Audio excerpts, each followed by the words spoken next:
மகன் அதில என்ன நடக்குதுன்னு பார்க்கலாமா? இங்கே வந்து நம்ம விஜயும், காவேரியும் உட்காந்து பேசினே இருக்கிற டைம்ல, அந்த இடத்துல யார் வராங்க?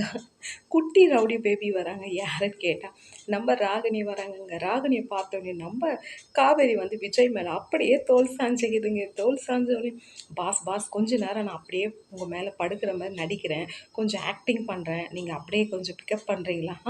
சொன்னோனே, பாஸ் அ விஜய் என்னால ரொம்ப டயர்டா இருக்கு விஜய்ன்னும்போது, அதுக்கு விஜய் வந்து சொல்லுவாரு, "என்ன உனக்கு பிரச்சனைன்னும்போது, இல்ல எனக்கு கால் கையெல்லாம் வலிக்குது. என்ன அப்படியே மாடி மேல கொஞ்சம் தூக்கின்னு போயிடுறீங்களா?"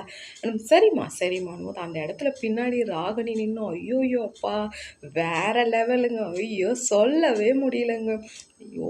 இவ என்னென்ன பண்ணின்னு இருக்கிறான்ட்டு காவேரிய பார்த்துட்டு ராகினி பின்னாடியே அப்படியே புலம்பின்னு இருக்கும். அப்ப விஜய் வந்து சொல்லுவாரு, "அம்மா, உனக்கு என்னென்ன திங்ஸ் வேணும்? எங்க ஷாப்பிங் போணும்? எல்லாம் சொல்லி நாளைக்கு போய் நம்ம ஷாப்பிங் பண்ணிடலான்னும்போது, இவரு ஒருத்தரு அவ தான் ஓவரா பண்றான்னு பார்த்தா, இவரு அதுக்கு மேல அவ மேல ஜெல் ஊட்டின்னு இருக்கிறாருங்கும்போது, "என்ன விஜய் போயாச்சா?" இல்லம்மா அவ பின்னாடியே தான் நின்னு இருக்கிறா.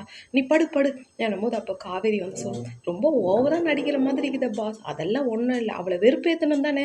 அதுதானே நம்மளோட டார்கெட்டுன்ட்டு" நம்ம விஜய் வந்து காவேரி கிட்ட சொல்லும்போது, ஐயோ!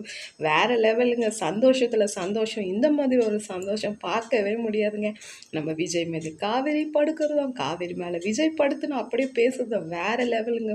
உங்களுக்கு இந்த மாதிரி சீன்ஸும், இந்த மாதிரி ஒரு விஜய், காவேரியோட கெமிஸ்ட்ரி உங்களுக்கு பிடிச்சிருந்தா லைக் பண்ணுங்க, கமெண்ட் பண்ணுங்க. வேற லெவலுங்க.